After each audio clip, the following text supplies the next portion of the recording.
So, last episode the kingdom of Judah fell, and thus are now exiled in Babylonian lands. And so we follow a man named Daniel, a young Jew who is among the exiled. As he is brought, he's given a new Babylonian name. Then King Nebuchadnezzar brings him in and all the young nobles to a place called Shinar.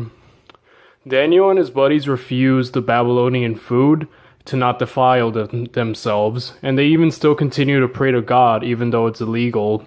They maintain their integrity to their customs despite the cultural change they are experiencing. One night though, Nebuchadnezzar has a really weird dream where he sees a statue. Daniel is brought in to interpret the meaning of this dream, because all the other wise men failed. He then retells the king his dream and its meaning, and basically that Babylon will fall to another kingdom, the Persians, and then that kingdom will fall to the Greeks, and finally the Roman Empire will be the one to be like the be-all, end-all, you know?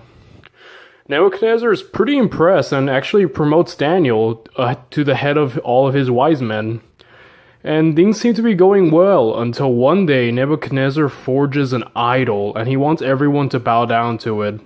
Everyone does that except 3 Jewish men named Shadrach, Meshach, and Abednego, who are all Daniel's friends. The king is really angry that they won't submit, and he has them thrown into a furnace, but they don't burn. And the king notices that there's a 4th man in the fire with them, and he says that it looks like the Son of God. He then takes them out, and everyone witnesses this great miracle from God. But sadly though, the king goes back to thinking that he's the center of the universe. God is angered by his lack of humility and drives him insane for 7 years. During these years, the king crawls on all fours and begins wandering with the animals in the wilderness. After this time period, he regains his senses and acknowledges God as the supreme being.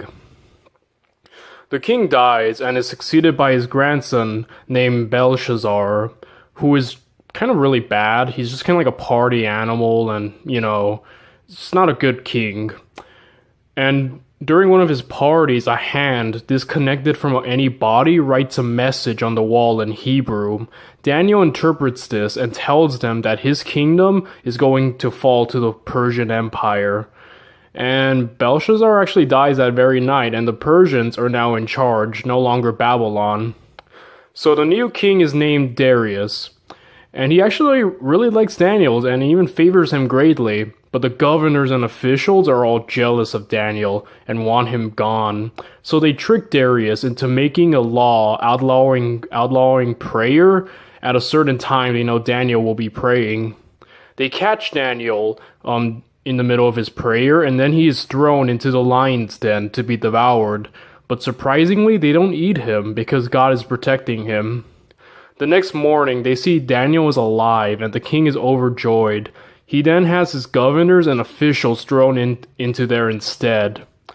And the rest of the story of Daniel is him really having a lot of odd, trippy visions and prophecies where he talks to angels and sees weird monsters coming out of the ocean. It's just like, it's really trippy, and this is all to symbolize like future events that will happen in the future.